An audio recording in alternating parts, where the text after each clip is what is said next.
Live from WSLS, this is 10 News at 6, working for you. Now at 6, a federal trial against the organizers of the Unite the Right rally gets underway. Why some say there's still more justice to be served. Plus, getting COVID-19 booster shots into arms. It was quick, it was easy, and over with. The criteria you'll need to meet to get a third dose. And a fall tick warning. One of the biggest things is to be super observant. Why you should be concerned if you find one this time of year. But first, a chance for severe weather. Good evening and thanks for joining us. I'm Brittany McGraw. I'm John Carlin. We are tracking heavy downpours across our region tonight, and we could also see some damaging winds. Chief Meteorologist Jeff Hanowich is here to show us who is most at risk for this severe weather, Jeff. If I were to pick one zone that has the highest risk for some strong to severe thunderstorms, it would be south side, close second, Lynchburg. But I do think if you're watching us in the mountains, the chance for severe weather is very, very, very low.'You'll even notice Wytheville, you're almost done with the rain, while South Boston, you've really yet to see the rain begin, okay? All of this is pushing to the east-northeast at a clip of around about 20 to 30 miles per hour, and we certainly have some very heavy rain near Lynchburg and points to the north. Areas of Rockbridge, Amherst, and Nelson County seeing incredibly heavy rain, and even a couple of stronger thunderstorms right now near Wintergreen up in Nelson County. Some light to moderate rain being recorded out across parts of Botetourt County. Rain a little bit heavier from Hot Springs south towards Covington. So what's going on? We've got a cold front, and it's a very powerful fall cold front pushing through here tonight.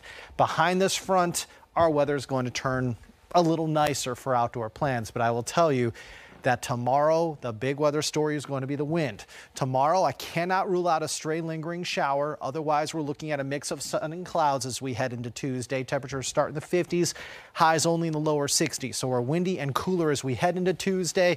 The winds are going to be a factor for us big time tomorrow. We're looking at areas in red. That's basically for areas along and west of the Parkway, seeing wind gusts 30 to 45 miles per hour. Towards Lynchburg and south side, you are looking at wind gusts 25 to 35 miles per hour. Brittany, John. As we track showers and storms, make sure to download the 10 News weather app to get the latest updates. Yeah, it not only provides a look at the radar, but it also sends important alerts straight to your phone. The case against a woman accused of abducting a toddler in May is moving forward after it was determined she is mentally fit to stand trial. 10 News reporter Sydney Jackstimer was inside the courtroom and explains how a judge came to today's decision.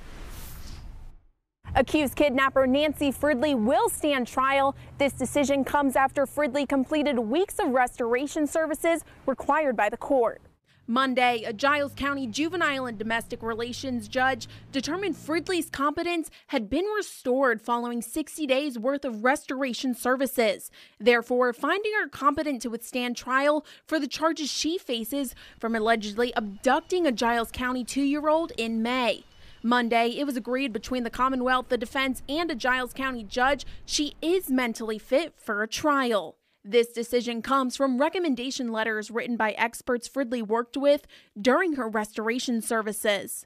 Fridley's preliminary hearing is scheduled for Thursday, December 16th at 9 a.m. Stay with WSLS as we continue to cover this case. Reporting in Giles County, Sydney Jackstimer, 10 News, working for you. A federal trial against the organizers of the deadly Unite the Right rally is now underway. Today marked the start of jury selection for this high-profile civil suit up in Charlottesville. 9 plaintiffs who were hurt in 2017 are suing for physical harm and emotional distress. Even those not in the courtroom say they still feel the effects of that day. And we've gained a family, from that summer. So we're going to be out here to help support the victims, just to let them know that somebody still cares about them, even after all this time. The defense says this case is based on emotion and vengeance, but not evidence, which is why conspiracy will be a key factor. Attorneys will have to prove the group prepared for a violent showdown from the start. That trial is expected to last 4 weeks. We're a little more than a week away from Decision 2021, and in Roanoke City, voters will pick the next Commonwealth's attorney. Independent candidate Don Caldwell has served in the role for decades. His Democratic opponent, Melvin Hill, has a long history in the criminal justice system. Both say they plan to address issues like the rise in gun violence. I'm running again because, as my sign says, integrity matters. I think I've got it, and I don't believe my opponent does. We do have gangs in Roanoke. There's no question about it. Are recruiting individuals as young as elementary school age children. So my view is, in order to stem the tide, if you will, of the gun violence that we've seen almost in epidemic proportions here in the city of Roanoke, is by prevention. Caldwell also wants to focus on elder abuse and scams if elected, and Hill would like to see more support for those who are dealing with addiction.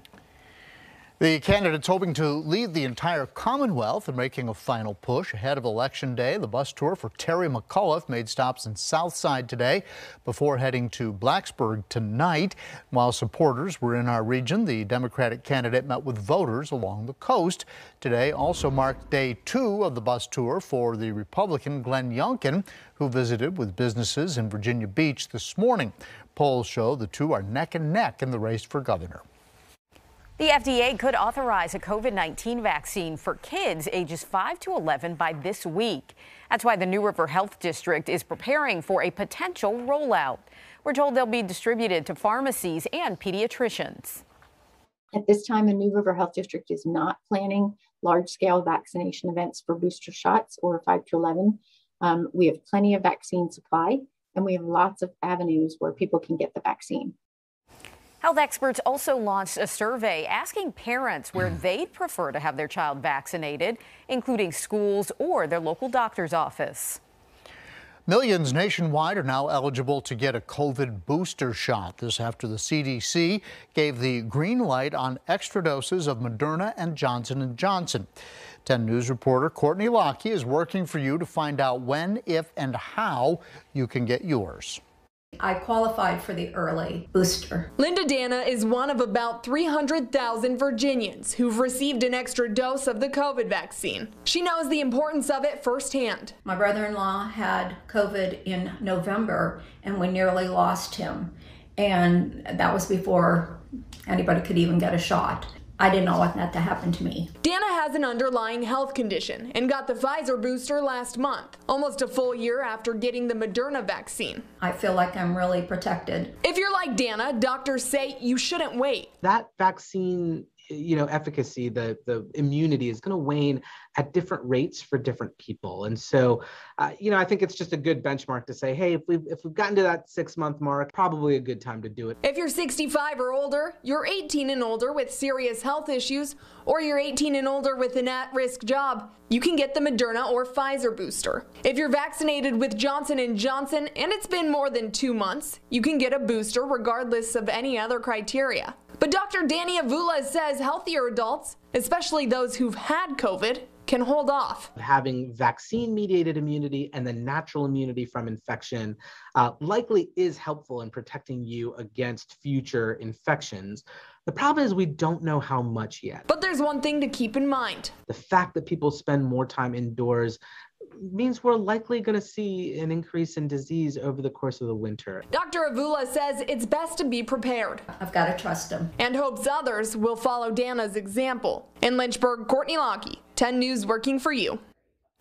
For a list of places you can go to get a booster, look for this story on WSLS.com. Free haircuts for the homeless. Why this act of kindness is more than just a new look. Plus, a downtown Roanoke holiday favorite makes a return. The new activity you'll also find at Elmwood on Ice. A Martinsville barber offered free haircuts for the homeless at the Roanoke Rescue Mission today. Jamar Titus frequently makes trips to the Star City just to give people a fresh new look for free. About a dozen people lined up in the sanctuary to take a seat, including Aaron Bryant, who recently found himself homeless after a leg injury. He says his new haircut makes him feel like a new man at a time he needs it the most.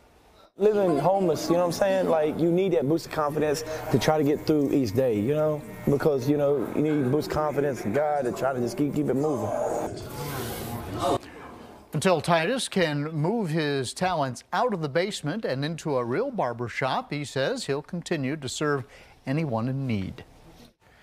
You are looking at a live picture from our Liberty University sky cam in Lynchburg, where it is pouring down rain. We've got some really nasty weather outside. We'll let you know when the showers and thunderstorms will exit and when the winds kick into high gear coming up.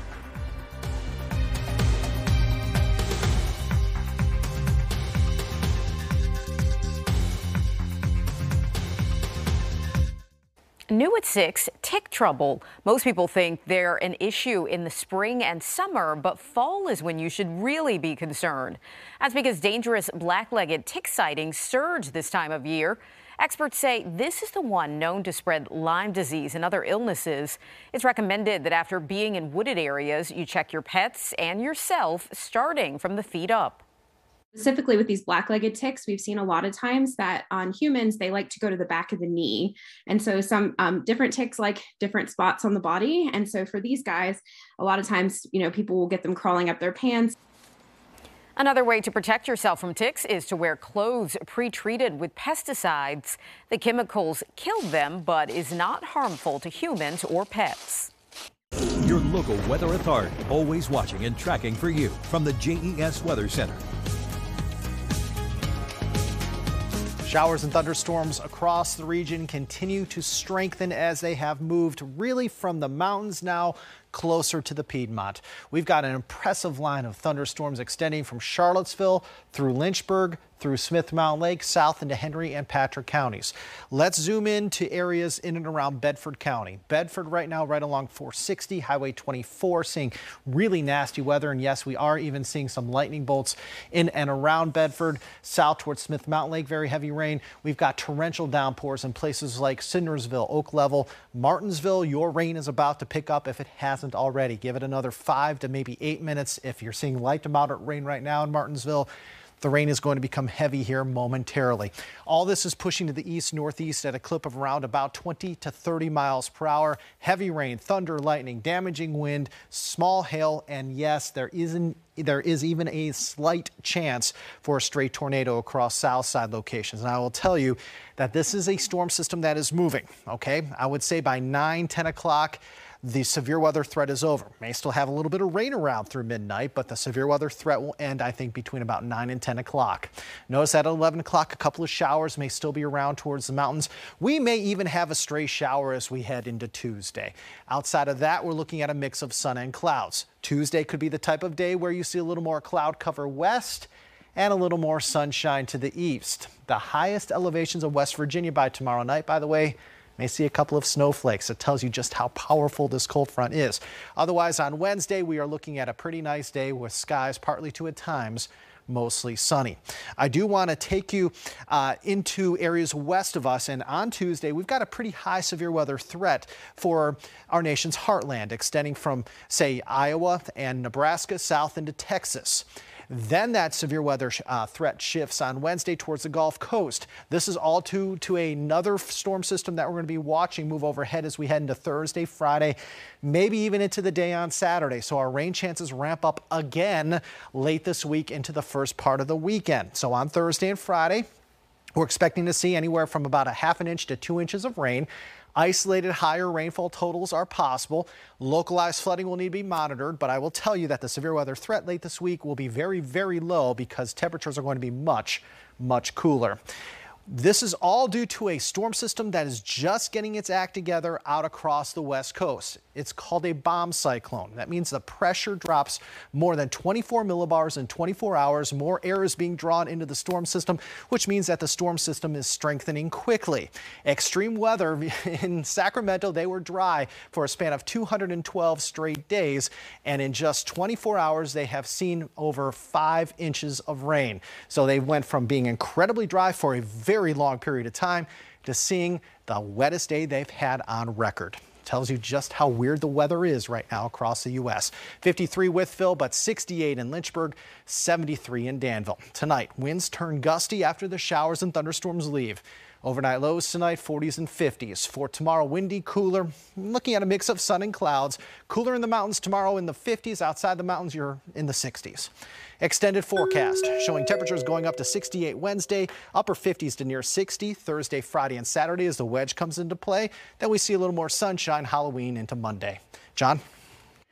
All right, thank you, Jeff. Classic winter activity in Roanoke will be making a comeback this holiday season. Today they announced that Elmwood on Ice will open on November 24th.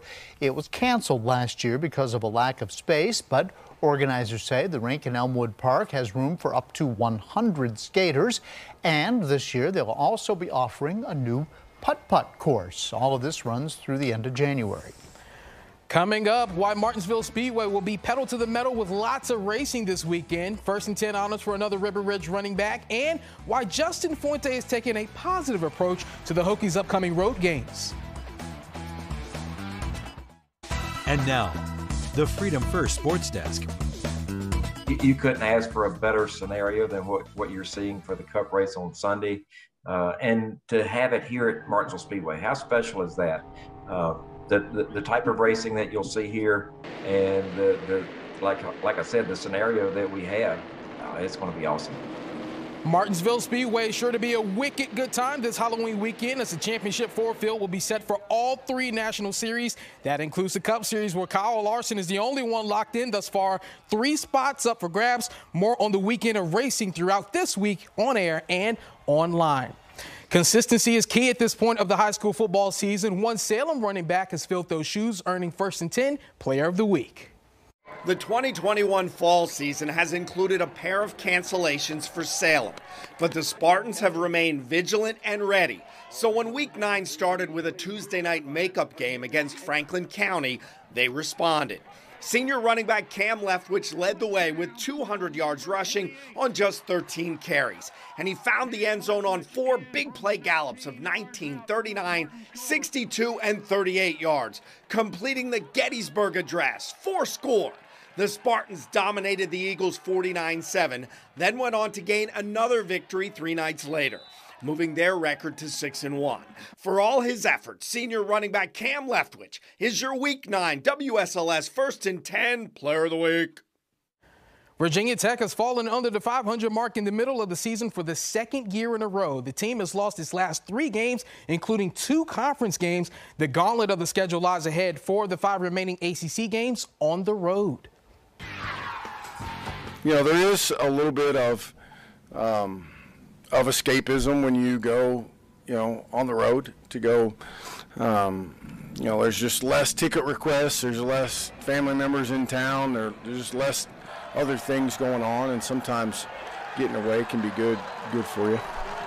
The road tour will start at Georgia Tech Saturday. The 2 teams didn't play each other last year. Yellow Jackets coming off a 48-40 loss to UVA, where they did rack up over 500 yards of offense. Kickoff is at noon on Saturday.